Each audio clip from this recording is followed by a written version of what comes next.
Bueno, pues quiero presentarles de inmediato a los invitados perfectos para hacer este tipo de programa. Por supuesto, Manolo González Moscote, analista político internacional. Muchísimas gracias por acompañarnos. A ustedes por la invitación, de verdad que sí. Y Arthur Garfer, coronel de las Fuerzas Especiales del Ejército de los Estados Unidos también. Gracias, Arthur, como siempre, por atender nuestro llamado. Buenas noches, Marian. Muchas gracias por tenerme. A ver, quisiera empezar contigo, Arthur, porque obviamente uno piensa, estos ejercicios militares, qué terrible, ¿no? Qué miedo, que de repente China se meta en Rusia, que estarán tramando, pero en el 2018 ya hubo unos juegos similares, estos juegos militares, ¿no? ¿Hay que tomarlo con la precaución que se debe por el momento en el que estamos viviendo o podemos pasarlo así como que inadvertido? Esto que se va a llevar a cabo con Bielorrusia, Mongolia, la China comunista, Rusia y un par de otros países satélites de Rusia, es más un ejercicio fútil. O sea, no es una reunión de amigos tratando de hacer algo militar, pero lamentablemente el tipo de ejercicio que se lleva a cabo es uno que no provee ninguna amenaza, digamos, para nuestros aliados en el Pacífico o para nuestros aliados en Europa. Son ejercicios que se han llevado a cabo antes, son ejercicios que no han rendido mucho para ninguna parte. Si algo han creado más problemas entre ellos y pues cada uno que haga lo que quiera. Esto es una consolidación de amigos tratando de hacer un movimiento psicológico internacional para la audiencia externa. Mira, psicológico o no psicológico, Manolo, lo cierto es que estamos viendo como una alianza con un enemigo común, que es Estados Unidos. Hemos visto cómo ahora, por ejemplo, en Venezuela se estaban librando esos juegos donde estaba Irán, donde estaba China, donde estaba Rusia, en el patio trasero. Y ahora estamos viendo también cómo lo hacen dentro de territorio ruso, lo que podría ideológicamente, como nos está diciendo Arthur, crear ese golpe de imagen de sumarse de repente como en un desafío a los Estados Unidos, ¿no? Mira, esto básicamente es eso, ¿no? Publicidad, propaganda a lo que supuestamente tienen, porque lo que se muestra aquí también son armas. Pero como he venido diciendo en varios medios mundiales en estos días, lo que pasa es que miren qué es lo que está haciendo Putin. Acaba de hacer una feria de armas al principio de esta semana, acaba de hacer un discurso gigantesco, pero ¿qué le estás vendiendo a América Latina, a África y a Asia? Les estás diciendo que le quieres vender armas, pero ¿qué armas? Las que no están funcionando en Ucrania, las que le hacen falta en Ucrania. Vengan, traigan sus ejércitos para entrenárselos. ¿Qué clase de ejército vas a entrenar si eres un fracaso en el campo de batalla? Una guerra que no pudiste ganar en 3, 4 días, lleva 6 meses y nada, 7 meses y nada que puedes. Entonces, esto no es más sino propaganda, ayudarse, como dice Arthur, con esto de un club de amigos, un club de aliados, para que simplemente muestre los dientes Putin y se luzca. Y de paso China, por supuesto, con esta historia de Taiwán, ¿no? Pero aquí no hay más nada. Aquí definitivamente Putin no tiene que mostrar esto de las armas, la feria de las armas. Al día siguiente la Conferencia Mundial de Seguridad de Moscú y ahora esto de los ejercicios militares. O sea, ¿qué estás esperando tú? Que es más una retórica que otra cosa.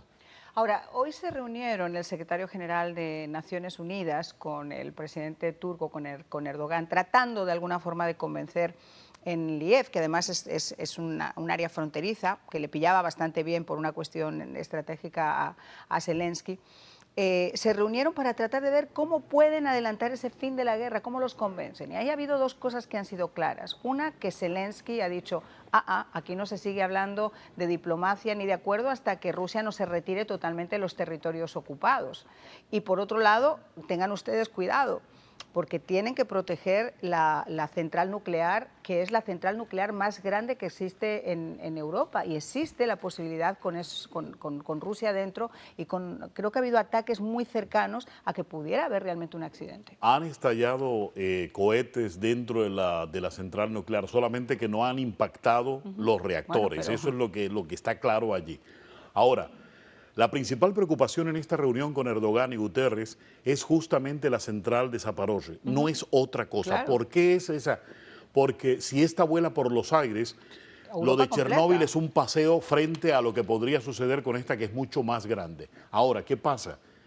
Zelensky, cuando dice que solamente habla de acuerdos de paz si ve fuera las tropas de Rusia, del territorio ucraniano en general, es porque Erdogan le llevó a la mesa el plan de él, el plan de Guterres, vamos a cercenar a Ucrania, vamos a quitarle un Sí, pedazo, claro. vamos a dejar a Putin instalado en esta parte del mundo y hacemos la paz porque los problemas sociales comenzaron ya en Inglaterra. Hoy comenzaron unos grandes protestas en Inglaterra, siguen el sábado y van a seguir a finales de mes. Los grandes sindicatos ingleses unidos porque la situación económica inglesa es Claro, complicada. y eso es una de las preguntas que yo le hacía a Arthur en la radio que estábamos conversando. Le decía, fíjate, cuando comenzó esta invasión de Rusia a Ucrania, el mundo se puso del lado de Ucrania, tenemos que ayudar a Ucrania, la ayuda humanitaria, pero es una guerra de desgaste en cierta medida y eso es muy peligroso y lo comentábamos, ¿verdad, Arthur, en la radio? Porque la gente con la situación económica por la que está atravesando en sus países, con la falta de gas, con la inflación, etcétera, cada vez ve con mayor recelo que no se utilicen los fondos para las economías nacionales y que se estén destinando en una guerra de la que no se perfila, mi querido Arthur, un final al menos cercano. No, no se perfila ningún final cercano, lo llevo diciendo desde febrero, que esto iba a ser una guerra prolongada, Ajá. iba a tener sus altos y sus bajas, pero lo que sí el diplomático y el político europeo entiende es que Ucrania ahora es la frontera con Rusia y de Ucrania a caer, pues entonces se convierte en una plataforma para posibles ataques a Europa en 25 o 30 años. O sea, el plan de Putin que ha puesto en camino es uno de apoderarse de amenazar y apoderarse también de Europa. Entiendo el sentir de la población europea en los diferentes países, pero los políticos y los diplomáticos van a prevalecer porque entienden estratégicamente lo que está en juego en estos momentos.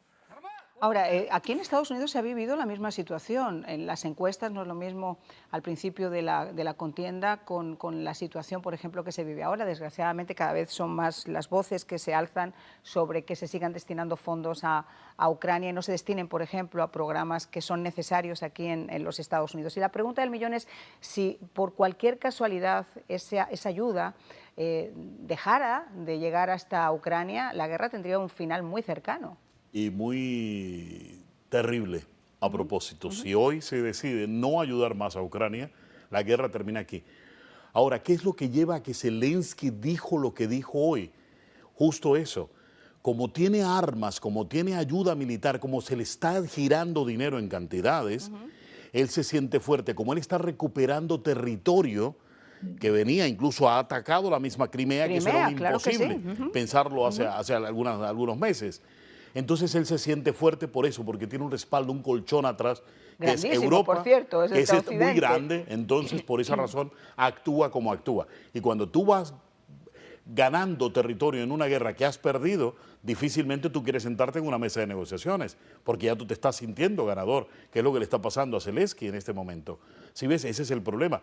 Pero ahora, siguiendo la línea de Arthur, cuidado, aquí hay otros problemas, el problema de Kosovo. El problema de Kosovo que se está aumentando cada día más. Ayer Jens Stoltenberg, el secretario de la OTAN, ha hablado muy seriamente. Acuérdate que una parte apoya a Putin, la otra parte es anti-Putin. Entonces, parece que esto van a ser las ramificaciones, los brazos de este conflicto, porque son animadas por Putin también. No creas tú que en las redes sociales de Inglaterra no está Putin metido, Pero claro que porque sí. tiene toda la base para poder hacerlo.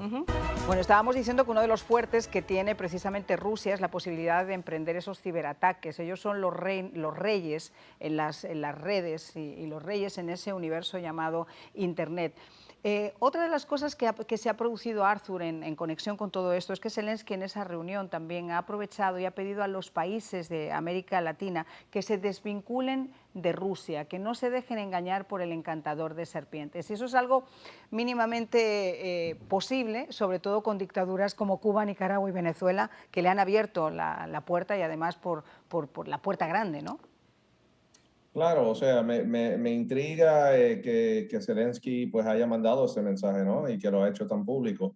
Pero a la misma vez creo que Zelensky le está haciendo un favor a la administración Biden en sacar ese mensaje público, ya que Latinoamérica sí es el patio, digamos, de los Estados Unidos.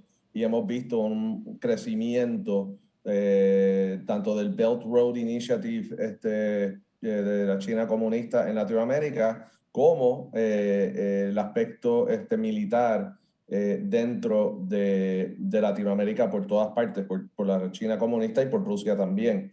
Vemos a Nicaragua, Cuba, tenemos a Venezuela, tenemos ahora una Colombia que ha asumido un rol algo de izquierda, algo socialista, tenemos un Perú, un Chile, o sea que han habido unos cambios drásticos en Latinoamérica y los Estados Unidos, tengo que asumir que el Departamento de Estado de los Estados Unidos pues pidió a Zelensky que hiciera un comentario de esa manera. Bueno, yo creo que desde el mundo tiene que agradecer que por lo menos Zelensky haya hecho ese comentario, porque la administración que tenemos en este país realmente le importa un santísimo bledo, al menos es lo que aparentemente demuestra con lo que estamos viendo. Acabamos incluso de comentar cómo Venezuela le ha entregado millones de hectáreas a Irán, supuestamente cultivables, permitiendo que un enemigo como Irán pueda estar en ese patio trasero de los Estados Unidos.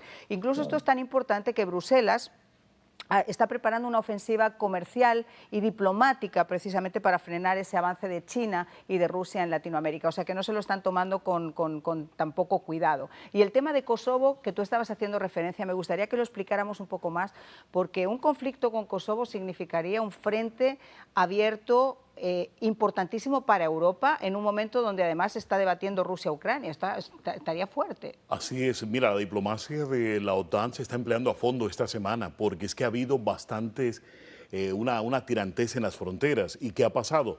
Te decía que Stoltenberg dijo que no permitiría, que están listos, la KFOR, la famosa fuerza KFOR, está lista para intervenir en caso tal de que vuelva otra vez un enfrentamiento, porque sería un segundo frente de batalla en Europa. Fíjate cómo está la situación económica en Europa, fíjate todo lo que está pasando frente a Rusia, Ucrania, y fíjate un segundo frente de batalla también.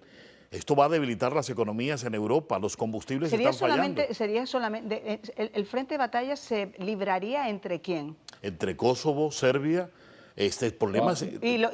Exacto. ¿Y quién más? Porque ya cuando hablamos de frentes, uno no sabe exactamente quiénes son los frentes. ¿Quién más va a intervenir en todo esto? ¿Hasta dónde se puede extender la guerra? Ese es el problema, porque los unos adoran a Putin, los otros odian a Putin. Entonces tú vas a tener a Putin ayudando en alguna parte del conflicto, metiendo de alguna manera armas, como quieras, aunque van a pasar por el centro de Europa, pero es Putin quien va a estar detrás de esto. Arthur, ¿cuál es tu opinión? Porque ¿quiénes se aliarían?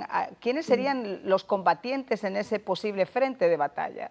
Mira, yo estuve recientemente, hace mes y medio, en Croacia y en Grecia, con nuestros aliados de las fuerzas especiales allá, y ellos están muy consternados con lo que está pasando en Kosovo. Obviamente Croacia sería un país que tomaría armas, ¿no? Históricamente, claro. Porque ven a Kosovo como una amenaza, ven a Serbia como una amenaza.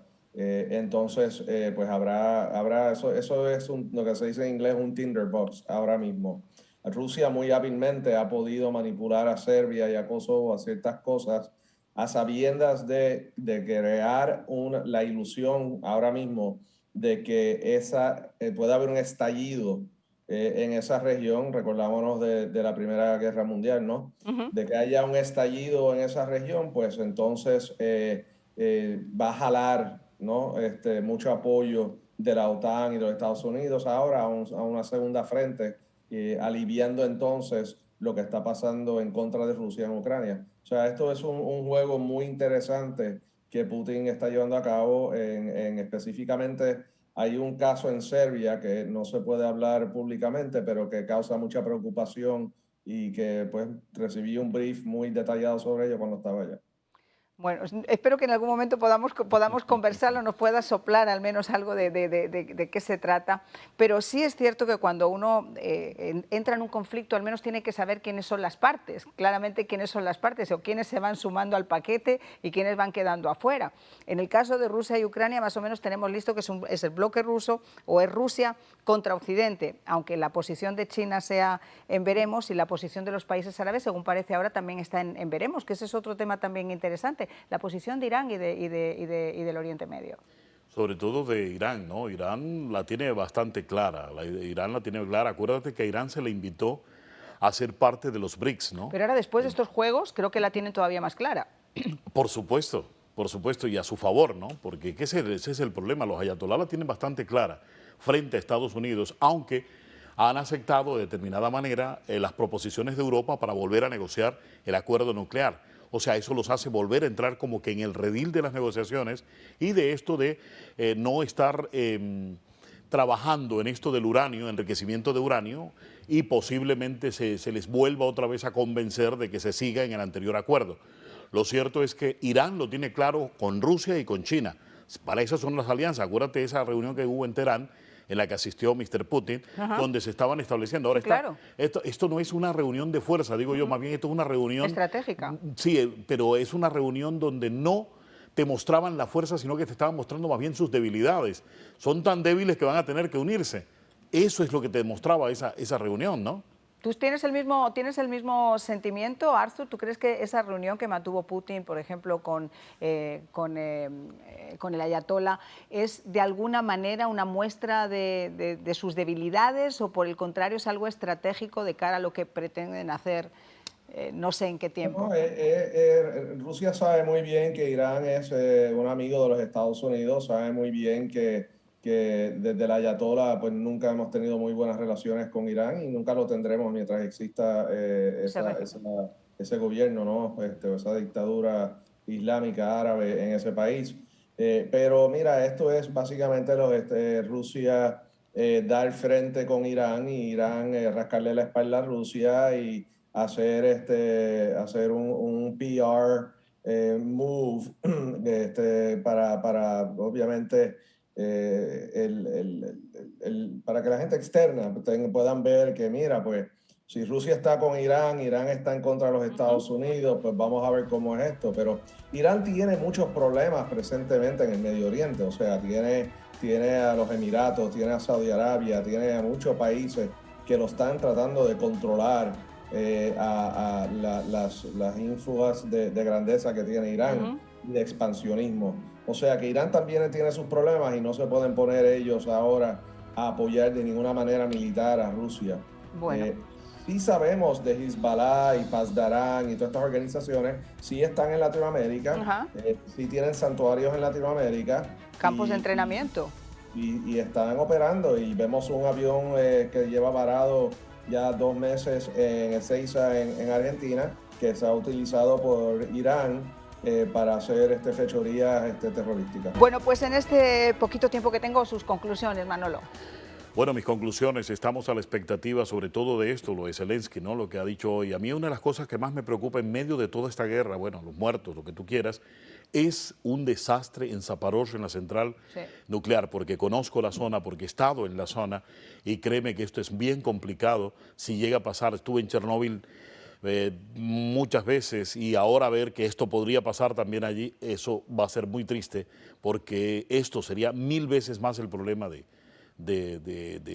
Chernóbil. Arthur, tu conclusión. Es un mundo muy complicado, el mundo se va a continuar complicando más aún. Estamos viendo frentes abriendo en 3, 4 diferentes regiones del mundo y va a tomar mucha diplomacia y una fuerza militar para sostener esa diplomacia para poder llegar a fines. En el caso de Ucrania no veo un fin en ningún momento cercano y hay que mantenerle el ojo a los Balcanos y también lo que está pasando en el Mar Chino del Sur y Taiwán.